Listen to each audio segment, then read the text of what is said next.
Hi, I'm Shruti. I'm the founder of Dear Dog. So Dear Dog is basically a platform or digital health startup focusing on improving access to healthcare for women. And currently we are focusing on birth control services. And hi, I'm Dr. Jess, and I run a clinic called Insync Medical, and it's a sexual wellness clinic dealing with sexual health for both men and women. And Dr. Jess is one of our esteemed panelists. Oh yes, Dear Dog. Yes, I did forget about that part of it. Yes, you are allowed to purchase birth control without parental consent. Just remember, legal age for sex in Singapore is 16. However, if we find you competent to make a decision regarding your medical health, you are allowed to purchase birth control without your parents' consent. Nah! Your period does not come on the same day every month. It comes when you're on the fake pills, so don't obsess about the days. Just go with when I'm on the sugar pills or when I'm not on the pill, my period will come somewhere around there. Don't get mechanical about this. It can dip it sometimes because I think about it in terms of, like when animals are in heat, cats and dogs, women, we cycle through our periods and we've got hormonal ups and hormonal downs. So we're on the uptrend, we feel like we're more sexual desire.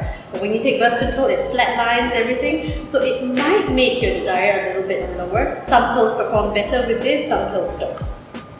Well, that's not really advisable. As long as they're sexually active, it's advisable to continue on some form of birth control. But if you're talking about birth control pills specifically, one of the good things about birth control pills is that they're very convenient to use. So the user can start at any time they want and they can stop at any time. But obviously, just like I said, it's advisable to keep taking it while they're sexually active.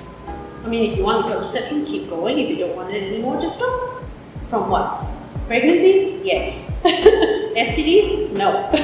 So it's still recommended to use condom? Of course. For the STD portion of things. Of course. Of course. We didn't say it's 100% effective, did we? We said 99.9. We had to get pregnant on birth control pills. Because it's 99.9% effective. There is still that 0.1 chance, the odd rare chance that you could get pregnant.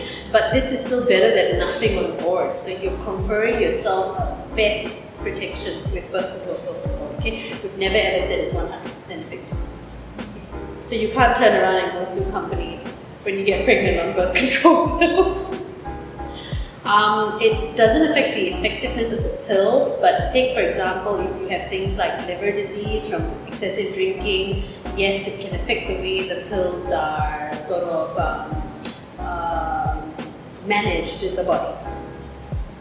And with smoking, you have to be cautious. If the user is above 35, then with birth control pills, you're not, it's contraindicated, right, for women above 35?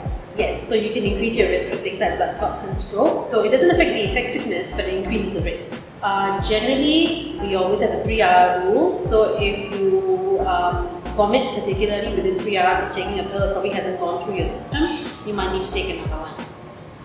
Diarrhea is not too bad.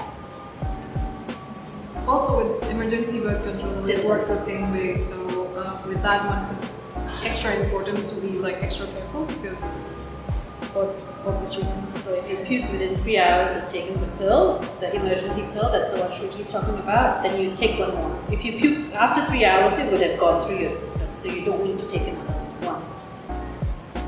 Nothing dire is going to happen to your pregnancy. You will soon find out that you're pregnant and you realize you won't need the birth control pill, and then you come to a decision point where you have to decide whether you keep the pregnancy or you would like to terminate the pregnancy. Yes, there are certain medications that affect the effectiveness of the pills. So if you're anything new, that is like perhaps say antibiotics or some acne medications or other types of medications, just discuss it with your doctor, or at least let them know that, hey, I'm on this type of birth control pills, does it affect the effectiveness of my pill? Particularly, I think when they are, so for Dear Dog, when they do submit a request for birth control from the platform, we do check what medications they're currently using. So it's always good to sort of informed there. And over the period of time, if they start using any other medication, it's also a good idea to just check back to make sure that it doesn't affect the effectiveness. And of course, at the end of 1 year, when you do ask for a repeat consultation, they should inform the doctor that they are now currently using some new medications which they were not